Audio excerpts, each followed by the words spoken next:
आज पवित्र रथ यात्रा रे रथारूढ़ हे चतुर्था मूर्ति आज भली पवित्र दिन में गोटे भक्तिर भाव नुआ भाव देखंतु गोटे कुनी भक्तटीए निजको जगन्नाथ रूप में सजई देइछि एवं निजर भक्तिर भाव को महाप्रभु निकट में समर्पण करुच्ची। ये हूँ भक्तिर भावर एक आवेगर परिचय। ये सुंदर दृश्य देखुथिबे महाप्रभु जगन्नाथ रूप जे भली ये सुंदर रूप से भली अविकल से रूप से ढांचा एवं गोटे कथा मुंडरे मयूर चुलियार दृश्य रही। सीधा सड़क पाखु जा आलोचना करबा कुनी भक्तटी को कौन ना मना प्रियांशी परिडा। अच्छा अच्छा एथर फर्स्ट टाइम करिसंती एटा ना आगुरु आस्तले आगुरु आस्तिलो केते वर्ष लानी एमती ना 6 वर्ष लानी केते खुशी लागुची बड़ा लागुची। अच्छा एते दृश्य रही आज जगन्नाथंकर रूप काई ने काहे के ना आज रथ यात्रा बनी सते।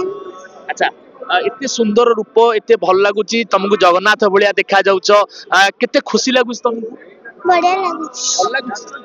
अच्छा आपण शुणुथिले कुनी भक्तटीर दुनिया विषय कौन जानिनी तथापि भक्तिर भाव को महाप्रभु निकट हजई दउछि। सुंदर रूप रे महाप्रभु जगन्नाथ ये सुंदर चित्र आपण सम्मुख में रखुछु कुनी भक्तटीर एवं तांको सहित दी जण तांको साथ दउछन तांको ही पचारिबा कोन ना आपण मोना मनीषा महादी। अच्छा कोन कहिबे ए जो भक्त ए सुंदर रूप धारण करछन्ती तांको पछे पछे आपण मध्ये नृत्य परिवेशन करछन केते खुशी लागछ। से स्वयं जगन्नाथ भेष होइछि तो तांको पई आमे तांको पई आम कला तो तांको पई आमे भेष होइछु तो तांको पछेरे हो कि आगे रे हो नृत्य प्रदर्शन करे हमको किछि भी कष्ट लागेनी कारण सी होचंदी भावर ठाकुर आमे तांको भावरे बंधा।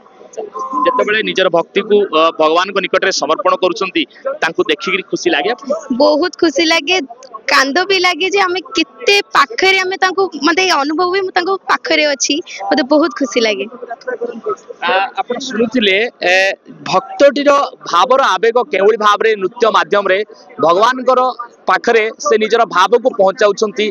ए सुंदर दृश्य आपणक सम्मुख रे आमे धरित्री लाइव माध्यम रे पहुंचाउछु। आशा करिवु आपणकु एही सुंदर रूपटी निहाती मन को मोहितिबो। पूर्व कैमरा पर्सन सुनील जेना सहित तुषार रंजन नायक धरित्री लाइव।